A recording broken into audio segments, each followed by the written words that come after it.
Now, where do we find this problem that we're going to work on? Well, if you go to the checklist, under possible progress steps, the first thing you might consider doing is the worksheet.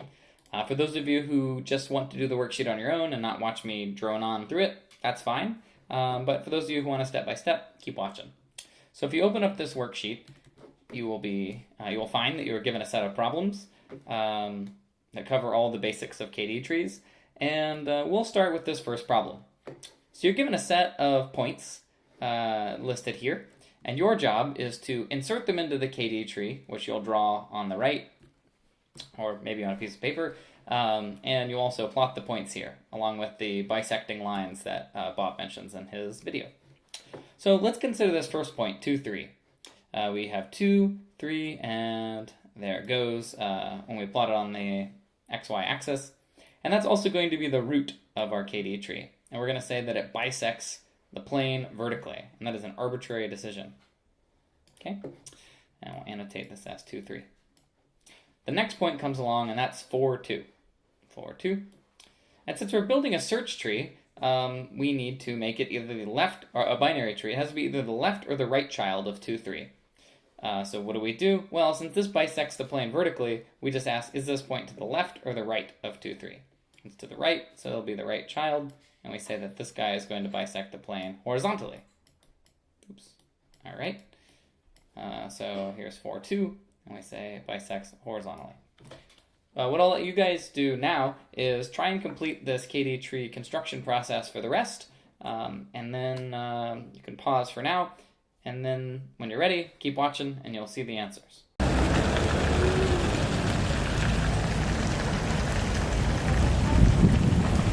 Now that you've had a chance to complete this problem, let's go through it and see how you did. So the next point that comes in is 4, 5, which is right here. So we ask ourselves, is that to the right or the left of 2, 3? To the right. Is it below or above 4, 2? It's above, so that means we're going to put it here, because this is the below side and the above side. So this is 4, 5, and it splits the plane with a vertical line. All right, so that's 4, 5. Next comes 3, 3, which is right here.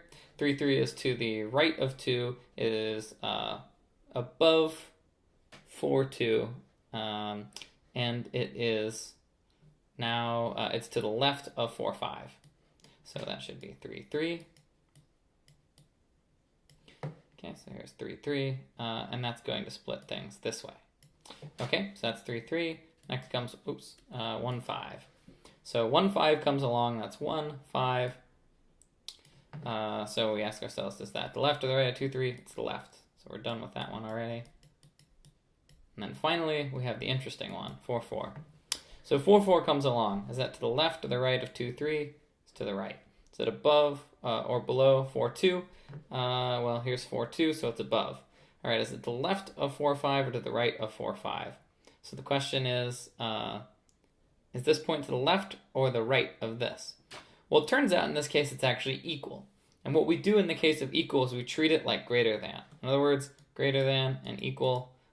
These guys are buddies as far as KD trees are concerned. We don't do any kind of tie breaking with the other coordinate. All we do is we say it's equal, so in that case we're going to go to the right, pretending like it is greater than. And what this one's going to do is bisect the plane in the in this case horizontal direction. And I guess I should have done this earlier, right? So that is what the KD tree looks like. And there's a nice, more nicely typeset version on the website if you want to look at that instead. One thing I should have said is why this line was to the right of this here. So when we put in 4, 4, why did we draw this line instead of this line? And the answer there is simply because this point is to the right of 4, 5. So we could imagine maybe if this point had been any of these, of course it would have been this line, but that's just the simple way of putting it. This line is to the right because this point is to the right of 4, 5. The next problem on the worksheet is to list the corresponding rectangle for each point. Now this is a concept that seems a little strange at first, but once you have tried it out and get the hang of it, it's actually pretty natural. So the idea is that the root point, its corresponding rectangle is the entire universe. So that's why I have these infinities here. So everything that there is. Now, when we think about point number 1, 5, or sorry, the point in location 1, 5, what we could think of is its parent has split the entire universe into two universes. One is the left half side, and one is the right half side. So what we could do is we could think of 1, 5 as belonging to a universe with bounds conveniently typed in here. So it starts infinitely down and to the left, and it only goes up until 2. So if you think about it, what I've just written here, this expression here, is exactly this rectangle, right? So if you think about the values that I'm highlighting here with these marching ants, that's this. Likewise, 4, 2 is going to be the right half. So if we write out the bounding rectangle in coordinates, we say, okay, well, point, what's it called? Oh, no, I can't move it. 4, 2.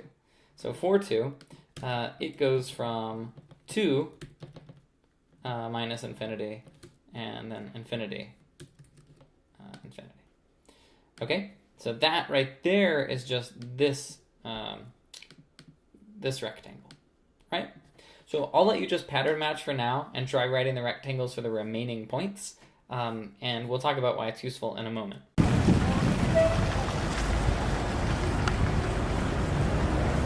Hopefully you were able to come up with the answers that are now shown in this table below, and I would like you to observe that every time you went down one level in the tree, the corresponding rectangle of the parent and its child differed in exactly only one coordinate, all right? So that may be a helpful observation when you get to the point when you're coding the insert method. This brings us to our third question, which is to manually carry out a range query. So in this case, that green rectangle that's been floating around, turns out that is a query we're interested in. So what we want to do is find all the points in the kdtree symbol table that match this point. And what we will do then is, well, of course, you and me are primates, so we'll write little check marks to indicate to ourselves that these two are inside the rectangle. Now, of course, the computer, it can't do that, right? It only knows about this tree right here, so he needs to be able to find these 2 points as well. So what we can do is use the range search algorithm that Bob described, and I'll go through the first couple steps and then let you try on your own to finish it. So what I'd like you to do is write an R next to each node that actually gets examined by this algorithm, but you should not write an R if its corresponding rectangle does not intersect the query rectangle. So to start off the process, imagine that your code's running. It sees 2, 3, and it says, okay, are you part of the rectangle or not? And it says yes, so it annotates it saying it is indeed there. And then what we're going to do is we'll put in an R to indicate that we actually examine this node. Now at this point, the kdtree, remember this is all the computer sees. Okay, it can go left, it can go right. So let's just say it goes left first, and it looks at point 1, 5. Okay, we look at 1, 5, and we ask the question, as Bob mentioned in his video, that what's going to happen is it's going to take the corresponding rectangle that goes with point 1, 5, and it's going to say, does that intersect the query rectangle? And in this case, yes, it sure does. So what we're going to do then is we'll put an R to say it was examined, but of course it does not actually end up being part of the query rectangle. I guess it's worth asking, how, whenever I'm programming, am I going to know if a point belongs to the rectangle? Well, conveniently, if we look at the recthv class, it has the ability to check and see if, given a particular rectangle, you can provide it a point and it will just say yes or no. So you won't have to do any of the computational geometry on this assignment. Okay, so what I'd like you to do is, well, I guess the next thing that would happen is this would go left down to this null node, and then you would have some base case that would say, oh, this is null, I shouldn't do anything, and so forth. So what I'd like you to do now is try and figure out which of these nodes should have an R next to them. And I'll just leave you to that and see how it goes. Let's continue with our range search. So the next point that comes along after this left subtree is done is 4, 2. So we look at 4, 2 and we say, does 4, 2's rectangle, right here, does that intersect the query rectangle? Of course it does. So that means that we'll put an R, because that's what the directions say to do down here. And of course, whenever we actually make the call to contains in our recthv class right here, it's going to come back false. But nonetheless, the range search actually makes it that far. All right. So we finish that range search. We go to the left. And that's a null point, so we don't care. And then we go to the right.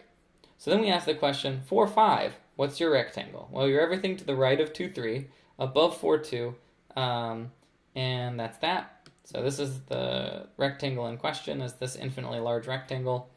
And we say, okay, it does intersect, so it will get examined, and we continue our search. Okay? Let's say we go to the left and get to point 3, 3, which is this one right here.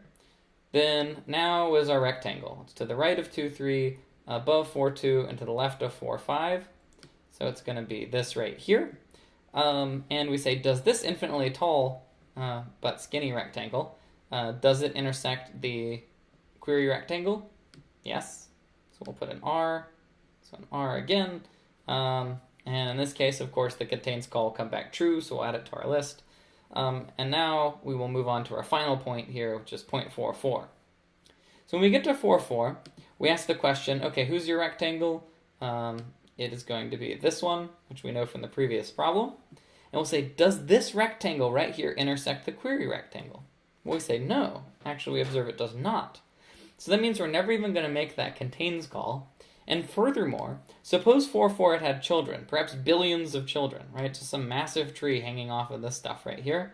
What we'd know then is that they all live in this universe, which 4, 4 is the god of. And of course, this rectangle is never going to be able to get access to that universe. They're totally orthogonal here, right?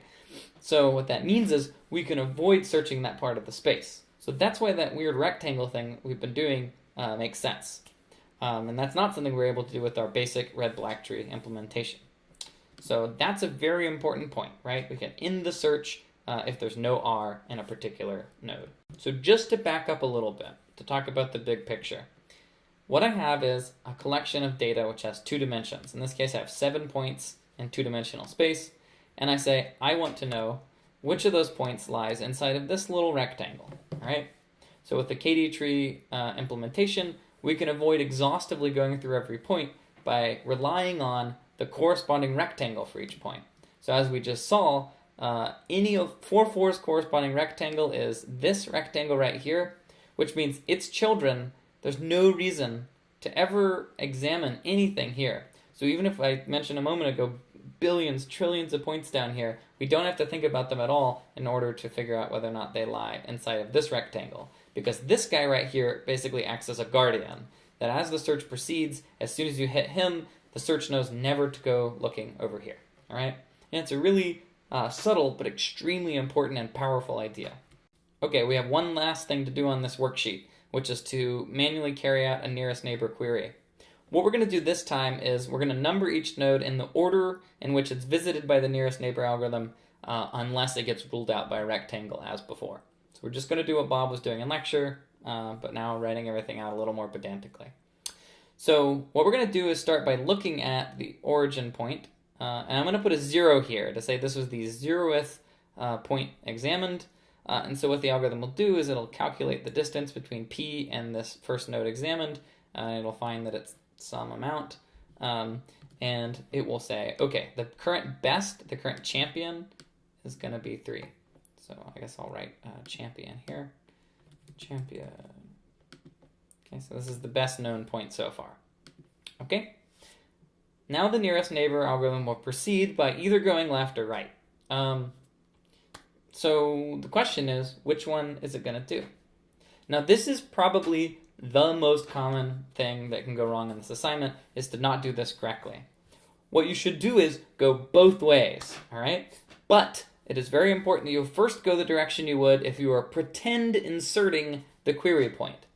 Or more simply put, if we look at the query point, we say, is it to the left or to the right of 2, 3?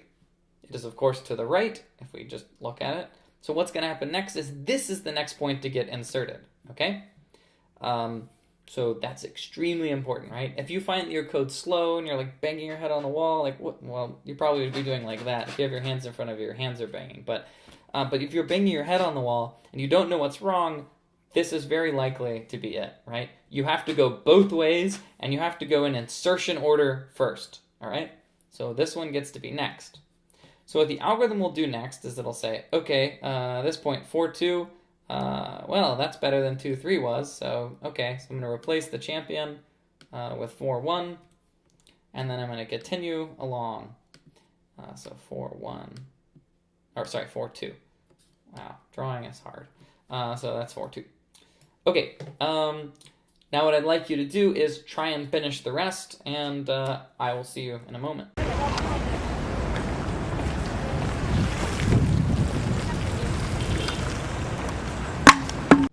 Let's see how you did. So after we finish 4, 2, we need to go left and right, and the question is, which order do we go in? Well, we have to decide based on the query point, and what we'll do is we'll say, is the query point below or above 4, 2? Well, clearly it's below, so we'll go left first, okay? It is extremely important that you understand why I just did that, why I went left. So you go left first, and in this case it happens to be null, so we don't do anything.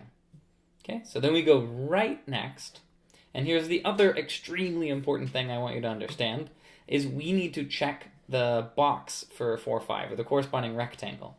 So its corresponding rectangle is everything to the right of 2, 3 and above 4, 2. So this is its rectangle. And we ask the question, could anything in this rectangle be closer than P? And yes, we say it could. In fact, if it was anything between about here and here, then we might actually have a hit. So we are going to proceed, okay? It is, again, incredibly important that you understand exactly what I just said. And if you didn't, just rewatch this over and over. You can start doing the head banging with your head. You can use your fists, whatever you want. But you should really, really get this. Because if you don't understand this now, I can guarantee this is going to be a nightmare when you try and program. So we've decided that indeed this point, that there may be something inside of this box that I've drawn here that could be closer than P. So I'm going to write a number 2 here to say, okay, all's well. So now that we've decided it's worth doing, we'll calculate the distance, 4, 5 to P. We say, oh, well, that's an awful lot longer than 4, 2. Disappointing. So the champion does not change. Now we need to either go left or right, okay? Again, it's very important that we get this call correct. So what we're going to do is say, okay, well, P is to the right of 4, 5, so we'll go here next.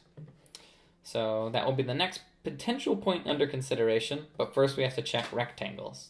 So what is 4, 4's rectangle? Well, it's everything to the right of 2, 3, above 4, 2, and to the right of 4, 5. So it's this rectangle. And we say, could anything there be closer? And indeed it could. Something in this little range might work. So again, we'll say, okay, it's worth actually doing. So nearest, we'll consider that. It'll calculate the distance, and we'll say that is longer than the champion. So that means I better not change this and continue on. Okay, now 4, 4. From this point, we need to go left or right. Below or above. We'll go below first, because the point is below 4, 4. It's null, doesn't matter. We go above 4, 4. It's null, doesn't matter. So the recursion here is done, so we go back up to 2. So now we actually do go left. It's very important that we go both directions. So we go left to 3, 3. And we'll do that same exact exercise where we think about his rectangle. And we'll say, okay, could anything in here be closer than 4, 2? Well, in this case, nothing could be closer than 4, 2, because if we look here and compare 4, 2, there's nothing inside this rectangle that could be any closer than this. So we're not going to number this point, and we can prune our search. So then we're done with this. We go back up here. Done, done. We already went left. We go up. And now, remember, we didn't finish up here. So we need to go left to the left side of 2, 3. So what we'll do next is we consider 1, 5, and that's this rectangle, and we say, okay, could anything in this box be closer to P than 4, 2? That right there is a lot longer. If we think about from the rectangle over, that's a lot longer than 4, 2, so we will not consider this point or any of its children. And now we're done.